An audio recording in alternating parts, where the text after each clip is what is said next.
What's up guys, it's Project and welcome to my weapon guides for Monster Hunter World. These guides are aimed specifically at the best combos of a weapon to get the most DPS out of them, but I'll also explain the mechanics and role of a weapon for new players to get a better understanding about the weapon they plan to use. So I'm not going to waste your time by covering every move, as in my opinion such guides aren't needed anymore when we have the training room now and with damage numbers to show what does what. As complex as Monster Hunter is, it can be simplified to just using specific moves to deal the most damage. Most, if not all weapons have a special quirky attack that can deal a lot of damage, and usually speed killers abuse these attack patterns to dish out the most damage. So my guides will act as a step towards that direction. Of course, you can use all the moves the weapons have to offer, and there might be some things I miss or are more useful as utility, but more often than not, the combos I'll show are the attacks you want to use the most. Before I begin, just know I play the PS4 version and have my controls to swap R2 with R1, so whenever I refer to R1, it's R2 if you're using the default scheme, or whatever it is on Xbox.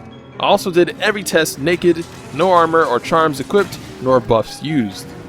Now that Christmas is done with, and before we head into the new year of 2018, I figured I'd get one more weapon guide out for you guys. I've already covered my favorite weapon already, the hammer, and now we can move on to another big slugger, the Greatsword. The Greatsword is Monster Hunter's most iconic weapon type. It is an enormous, heavy blade that, while slow and clunky, is capable of huge damage from its charged attacks. It is a cutting weapon type, meaning it is capable of cutting tails off, but new to World is an amazing addition to its arsenal, the Tackle. The significance of this move is it gives you hyper armor so you're not staggered from attacks or even roars, but it also inflicts blunt damage, meaning it has the power to KO monsters if you rack up enough tackles on a monster's head.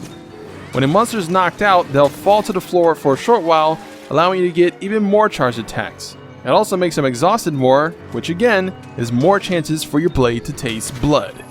This move alone makes Greatsword far more daring in its assault, as you can use Tackle by pressing circle during any time you're charging up, tackle through a hit or a roar, then go right into charging again and rinse to repeat if needed. You can also use the Tackle after dodging with the weapon out by pressing triangle after a dodge.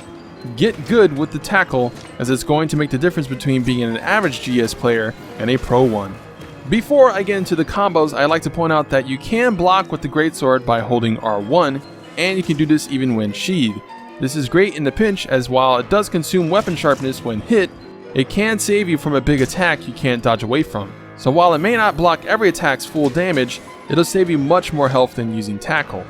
When you get the game and are looking to forge a new GS, raw attack is Greatsword's only true option. Everything else is notably worse, so I recommend just forging or upgrading whatever Greatsword has the most physical attack, then Craigasm at the damage numbers that pop up. Combo 1. Greatsword's combos are pretty straightforward. You want to do whatever means necessary to use the true charge slash. The final charge slash that, funny enough, does more damage than both the first and second fully charged slashes combined. And combo 1 is just that. This combo will deal the most damage, especially cutting wise. Since you use chop from level 2, you only need 2 charges for level 3, whereas using Tackle on level 2 means you'll need 3 charges to fully charge level 3. Also, keep in mind that charging has a sweet spot. As soon as it glows red in any of the 3 stages is when you want to release triangle. If you hold it too long, you'll overcharge and not only deal less damage, but also spend more animation time picking your weapon back up before being able to do any other commands.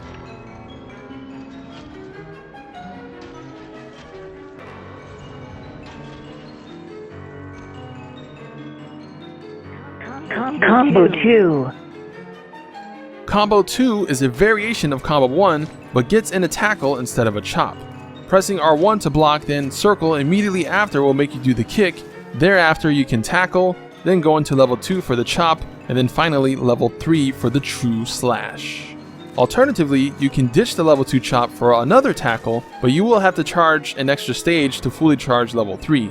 This is best used against a monster's head, as the Tackle will aid in a knockout, but this combo deals less damage than combo 1. Both combo 1 and 2 take 10 seconds to pull off, and I would say use both to your advantage.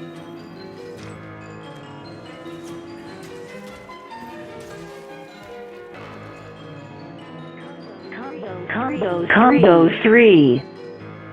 And lastly is a combo you can only pull off if your weapon is out, and that's evading into tackle, which again follows suit like the other combos.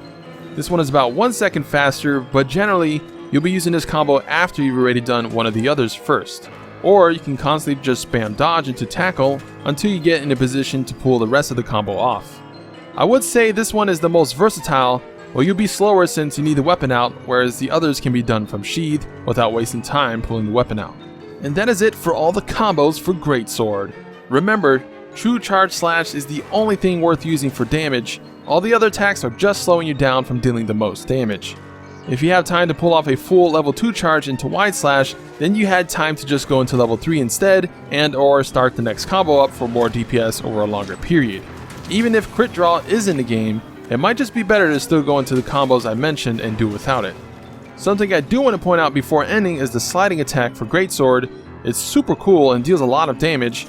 You use triangle to charge while sliding, fully charge it, then release it to hit upwards, and then you can even strike down once more. It's very fun to pull off. But that is it for Greatsword. Hopefully the guide has helped you in understanding and using the weapon effectively faster than ever. So get out there, GS player. We just need to hit them really, really hard. The next guide I'll have is the Longsword. That'll be up a few days before the game releases, so it's fresher in people's minds. Capcom also has something going on the 5th, so probably make a video for that if it's significant. So look forward to those videos in the future. If I missed anything important in the video, let me know in the comments and I'll make sure to pin it if it's something major. As always, thanks for watching. Make sure to leave a like, comment down below with any questions or how much you're enjoying the weapon thus far. I would love to hear that from you guys. I would also love for you to subscribe if you haven't. Make sure to click that hunter's bell so you don't miss any cool videos from me. As always, I appreciate the support, and remember, a hunter must hunt.